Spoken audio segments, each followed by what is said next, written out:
Vamos a continuar ahora con otro maestro y amigo, el profesor Miguel Morán Turina, doctor en Historia del Arte en la Complutense, catedrático de Historia del Arte en la Complutense, estudioso de la memoria de las piedras, del coleccionismo, de la imagen de la majestad, del arte de corte, de la construcción de los espacios y las imágenes en la monarquía de España, que hoy va a hablarnos de Venus, una de las deidades tutelares en la transmisión de la legitimidad. Habiéndose salvado la Venus, lo demás no importa, se volverá a hacer. Felipe III y la pintura de desnudo. Muchas gracias, Carlos, por tus amables palabras. Muchas gracias, Isabel, por invitarme una vez más aquí, que es un sitio que da gusto venir. Tienes alumnos. Nosotros, cuando hacemos algo en nuestra facultad para los alumnos, no vienen. Lo normal, siempre es muy agradable el ver que a alguien sí se le responde. Y bueno, voy a leer, me disculpáis, porque por mor de la brevedad siempre es más rápido la lectura que no ir hablando sobre la marcha después. Nada más comenzar el reinado de Felipe III, Íñigo Ibáñez de Santa Cruz, que era el secretario del duque de Lerma, como sabéis, y el padre de Jerónimo Sepúlveda, llamado el Tuerto, nos dejaron dos imágenes de Felipe III que tienen una cosa en común. Es la de presentar al rey como alguien a quien, al contrario que su padre, no le interesaba en absoluto ni el arte ni la arquitectura. Para Ibáñez de Santa Cruz, este desinterés tenía un valor claramente positivo. Se dice que el difunto rey tuvo libre por ascendiente, que es propia casa de Venus, sin alguna dificultad. Es cierto que nadie puede dar lo que no tiene. Luego, ¿qué puede dar esta influencia de Venus, aun echando el resto a todo su poder, sino hacer a un hombre limpio, aseado y pusilánime, amigo de mujeres y pinturas, jardines suntuosos, grandes edificios, aposentos curiosos y bien compuestos, de sitio al trabajo, mucha voluntad a perfumes y olores aromáticos y otros femeninos adornos? Y es tan mal remedada y contentadiza la señora Venus y todos los que participan de sus influjos, que si hay una puerta a un lado y al otro no se puede abrir otra, es forzoso que por quitar a sus influidos de su congoja, que se pinte otra puerta con que se satisfagan tan torpes imaginaciones. Así, hallándose los enemigos gallardeándose en ser señores del mar, haciéndonos mil ofensas, y quien pudiera impedirlo se estaba muy tranquilo en el Escorial, dando disposiciones para hermosear cada vez más tan robusto edificio, olvidando aquellas marciales disposiciones que eran más propios de un monarca para gloria suya y crédito de la nación. En cambio, para el padre Sepúlveda, en Sepúlveda lo que estaba expresando era el miedo de los jerónimos a que el traslado de la corte a Valladolid supusiera la ruina y el abandono absoluto del monasterio del Escorial. Para Sepúlveda, esta indiferencia pues tenía un valor decididamente negativo. Si el gran Filipo II ganó y adquirió inmortal fama, y con razón, y que es digno de eterna memoria y de inmortal fama, y eterna alabanza por las grandes y ricas cosas que hizo y fundó, porque voy a poner comas a esta gente, que hizo y fundó con que eternizó su nombre, pero mayor la hace el tercero a Filipo en dejarlas y desampararlas. Sin embargo, años después, y desde una óptica completamente distinta, Baltasar Porreño, porque él no intentaba difamar al padre, como había hecho Ibáñez de Santa Cruz, sino lo único que quería hacer era resaltar la enorme piedad de Felipe III, insistía también en el poco interés que el rey había demostrado de hacer las artes. No gastó su tiempo en edificar suntuosos palacios, soberbios edificios, viñas, bosques, jardines, casas de recreación y otras cosas que acá se quedan, sino en raras y singulares obras de piedad. Es también en la piedad del rey, que no en su interés por las artes, lo que van a insistir otros biógrafos suyos, ¿no? Como Gil González de Dávila y Ana de Castro Egas, que los dos van a hablar mucho de las fundaciones del monarca. Por ejemplo, Ana de Castro decía que aficionarle tanto el ejercicio de virtud a los que la profesaban, que siendo amiguísimo de buenos religiosos, se fundó en su tiempo, por orden de su majestad y de algunos grandes señores, infinito número de conventos, colegios e iglesias en España, dotándolos y visitándolos muy de ordinario, hacía reparar los edificios y ornamentos del culto divino a su costa con largas y copiosas limosnas. Y es esta imagen del rey pues la que ha prevalecido, es decir, un rey que apenas va a tener ninguna importancia en el devenir de nuestras artes. En 1874, Cruzada Villamil decía que el poderoso impulso que dio don Felipe II al desarrollo y prosperidad en Castilla de las Bellas Artes a causa de la obra del Escorial, no era posible que su hijo don Felipe III lo prosiguiera con igual vigor. Falto del grande objeto y de la tenacidad y perseverancia de que con su padre llegó a realizar el propósito de enriquecer su querido monasterio con cuantas obras maestras del arte pudiera adquirir en Europa y con el trabajo de los mejores artistas que en su tiempo había, fuera y dentro de España, murieron, puede decirse, con Felipe II, los mejores pintores de su tiempo. Más de casi 125 años después, Jonathan Brown, en 1998, decía: lo mismo en el arte que en la política, el reinado de Felipe III parece sufrir por comparación con lo que había pasado antes y con lo que sucedería después. Y a pesar de todas las reivindicaciones, ¿no?, que se han hecho del reinado en los últimos años, pues en este libro, que es un libro publicado apenas hace un año, tenemos buen ejemplo de hasta qué punto la presencia de Felipe III es algo que se considera casi inexistente en el terreno de las artes. Aquí, y en el índice que tiene ahí, no sé si se puede ver, pues encontramos a Lerma, encontramos a la reina Margarita, encontramos a los archiduques, encontramos al cardenal Bernardo Sandoval y Rojas, a los marqueses de Hinojosa, al marqués de Villafranca, a los virreyes de Nápoles, al virrey de Sicilia, pero no aparece el rey. La palabra rey, Felipe III, no aparece ni una sola vez en ese índice. Es que, evidentemente, pues no ayuda nada el hecho de que su padre y su hijo pues estuvieran entre los mayores coleccionistas de su tiempo, ni ayuda nada que Felipe III pues no tuviera a su servicio a artistas como Tiziano, como Leoni, como Rubens o como Velázquez. Tampoco ayuda en absoluto su imagen el hecho de que los palacios de Valladolid se debieran al impulso del duque de Lerma, ni tampoco el que las obras más importantes que acometió durante su reinado, pues que fueron la construcción del Panteón del Escorial, la fachada del Alcázar de Madrid o la reconstrucción del Palacio del Pardo, pues en definitiva no fueran otra cosa que el remate de otras obras que había empezado su padre. Como no ayuda tampoco el hecho de que la fundación del Monasterio de la Encarnación o la clerecía en Salamanca se debieran a la reina Margarita, aunque ambos edificios pues, se comenzaron unos cuantos años después de la muerte de la reina y gracias precisamente al impulso personal que había puesto Felipe III. Como tampoco ayuda para nada el hecho de que el Pardo resultara profundamente transformado en tiempos de Carlos III,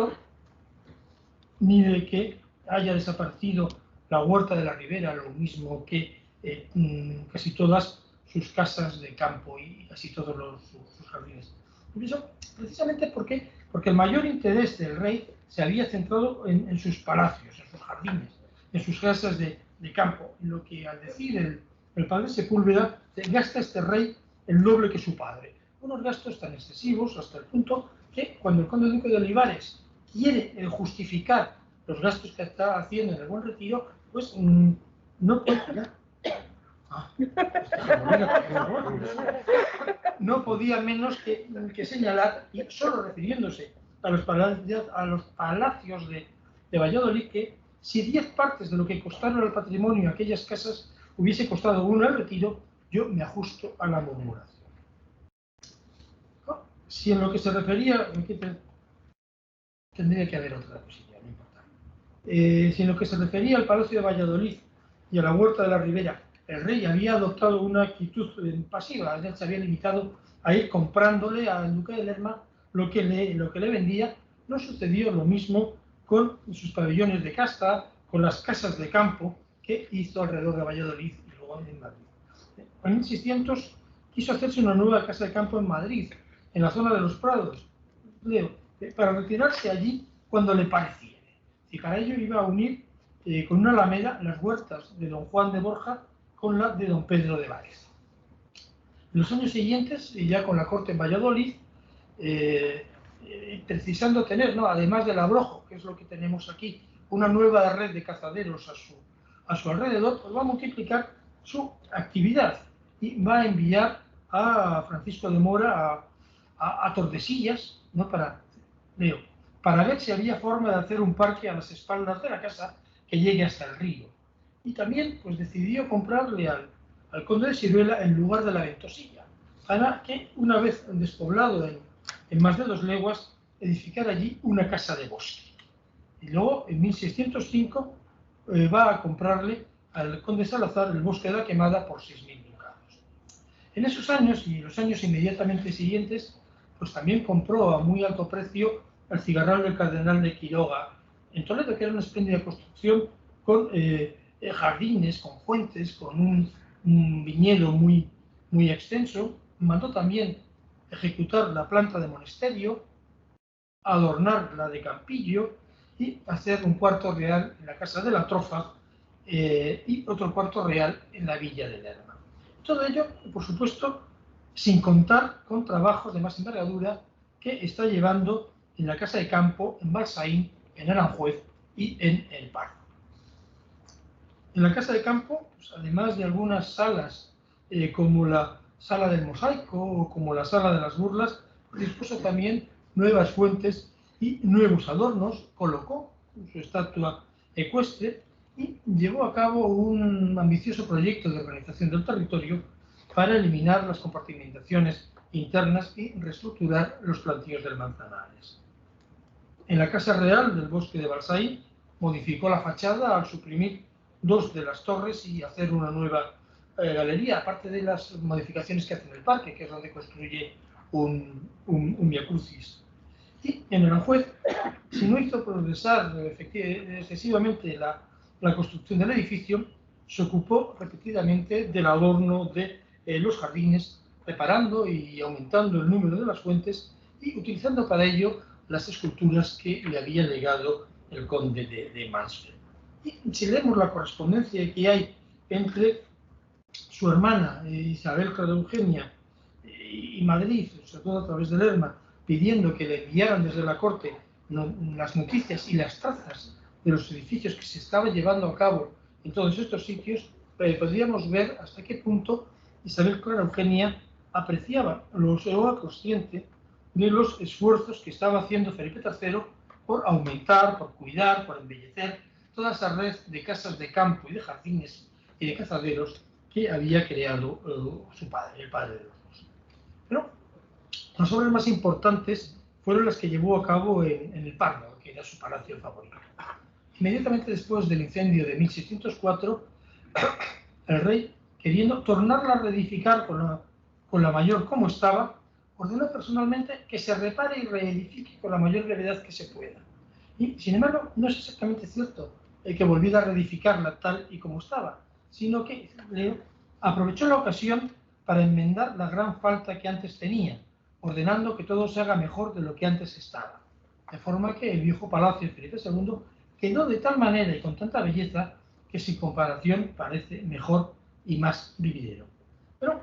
si no hubiera sido por el incendio del Pardo, por eso lo traigo a colación, pues jamás habríamos sospechado que a Felipe III le podría interesar de una manera especial la pintura. Porque, a diferencia de lo que había sucedido con el padre o lo que va a suceder con el hijo, él no fue un coleccionista y sí que a su muerte la colección en real se vio muy aumentada en el número de pinturas, fue únicamente porque el duque de Lerma le había vendido en bloque su colección y porque el conde de Mansfeld, ya estamos,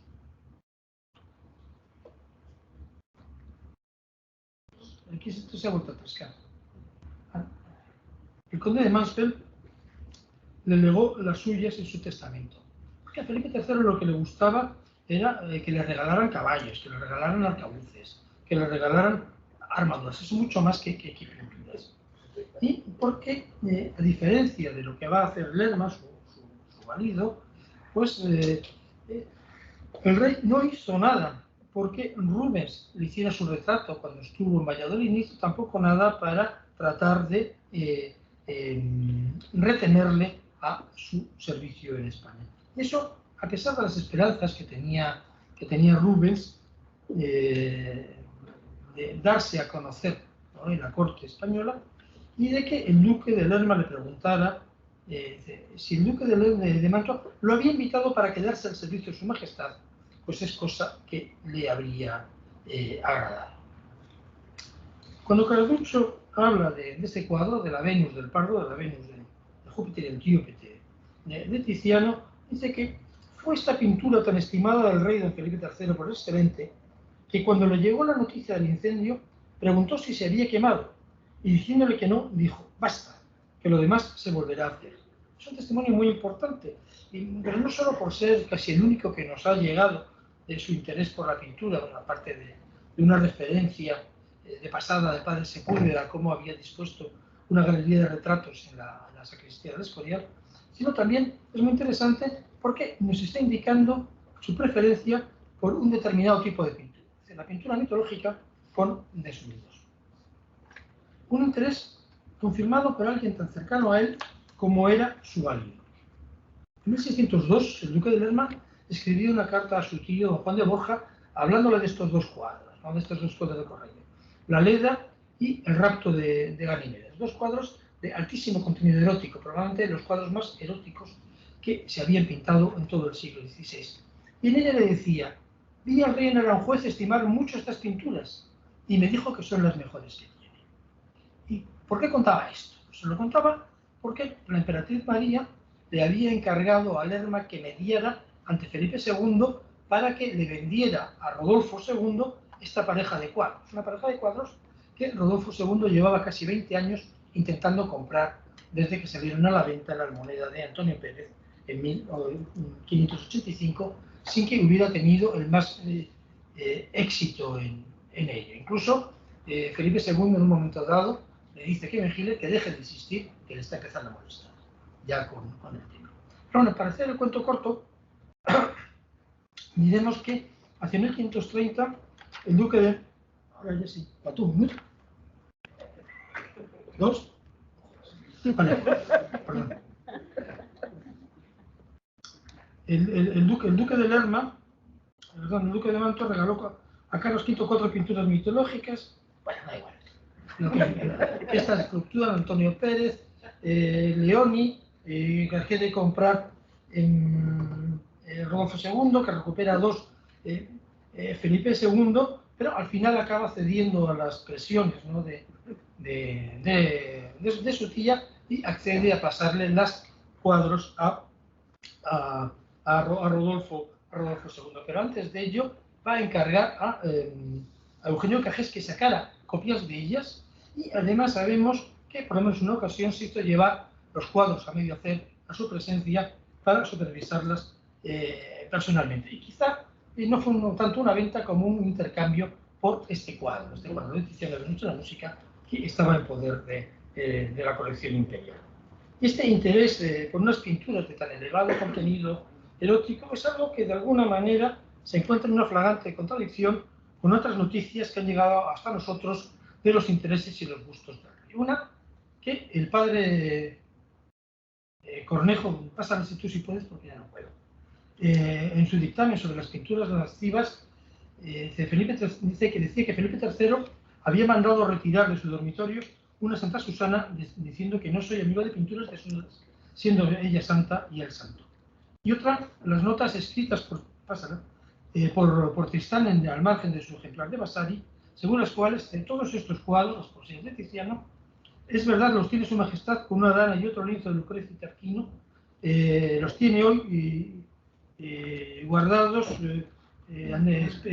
dando el espejo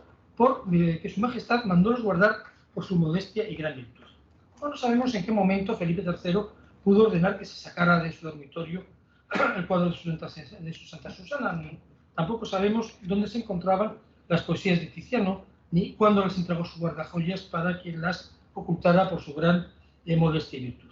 Lo que sabemos es que las poesías de Tiziano no aparecen en ningún inventario de tiempos de Felipe II ni de Felipe III, ni en ningún otro documento que nos pueda donde podamos deducir dónde se encontraban. Probablemente estuvieron en Aranjuez, porque no están en el Alcázar de la muerte de Felipe II, y la primera localización que tenemos segura de ella ya es en tiempos de Felipe IV en las bóvedas del Alcázar. Sabemos también que no las pudo entregar Felipe III Arnaldo del Espejo antes de 1607, o sea, cuando llevaba mucho tiempo avanzado el reinado, porque no figuran en el inventario de las pinturas reunidas en el guardajoyas, que se terminó en ese año, y sabemos que tampoco estaban ya ahí en 1621, que es cuando se recopia, se vuelve a copiar aquel inventario. También sabemos que, aunque se recogieran las poesías, como dice Tristan, que se siguieron manteniendo colgados en sus lugares perfectamente visibles otras pinturas con desnudos, con una carga erótica similar. Prácticamente, al término del reinado, se podían ver en el Palacio del Pardo el Júpiter y Antíope de Tiziano, en la sala de la antecámara y en la pieza de al lado una bacanal también de Tiziano con dos mujeres desnudas. Y en otros lugares pues, se podían seguir viendo algunas otras pinturas que también contenían mujeres desnudas. Y otro tanto sucedía en el Palacio de Valladolid,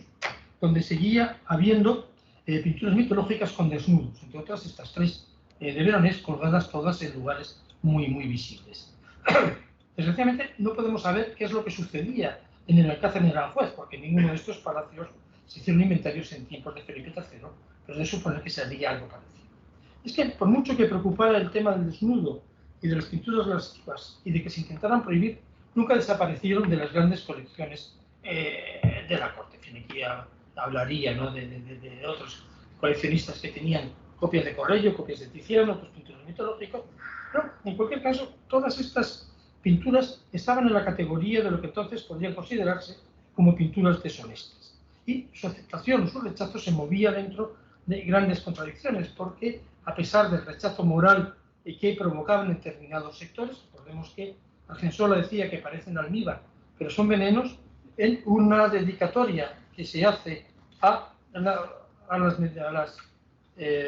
metamorfosis de Ovidio, dedicada a un secretario de Felipe II a finales del siglo XVI, pues podemos ver esa tolerancia que en el cambio de siglo seguía existiendo hacia el disfrute de este tipo de historias y de imágenes en el entorno cortesano. E incluso de la conveniencia de tenerlas para quienes desempeñaban determinados empleos. Y en esta dedicatoria se dice que, por ser poesía y pintura virtudes hermanas que traen consigo utilidad, deleite y alivio a los hombres de ingenio, hay que dedicar a vuestra merced, como quien conoce la dignidad de ambas cosas, este volumen, a fin de que con su entretenimiento pueda a ratos restaurar el ánimo fatigado de los importunos negocios y grandes cuidados que siempre andan en compañía del honroso peso que sobre sí llevas. Y estas contradicciones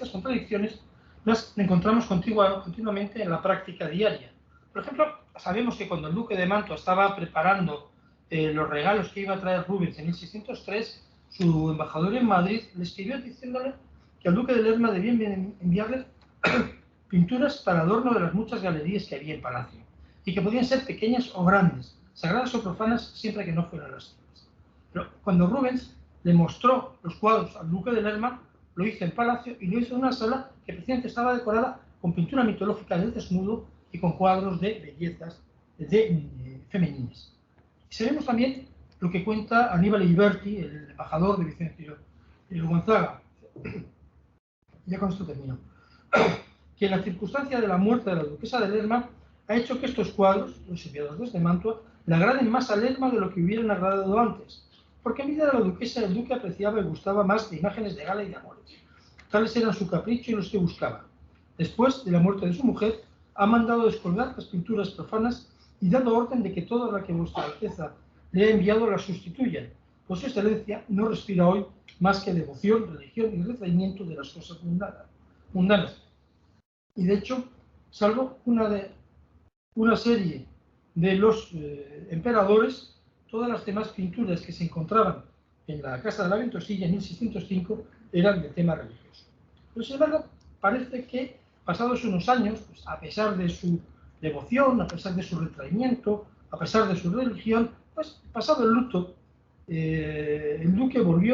debió volverse a interesar por aquellas imágenes de galas y amores, porque lo que aparece en el inventario de este lugar, de la Ventosilla, 6 años después, son unos cuadros grandes de Andrómeda y de Venus y de Cupido, que se encontraban en un lugar tan visible como era la pieza grande donde se entra a la galería. Además de que en otros lugares de una casa no muy grande como esta, pues se podían encontrar otras 11 pinturas más de ficciones y fábulas de Ovidio que evidentemente contendrían desnudos mitológicos. Nada más, muchas gracias y perdón.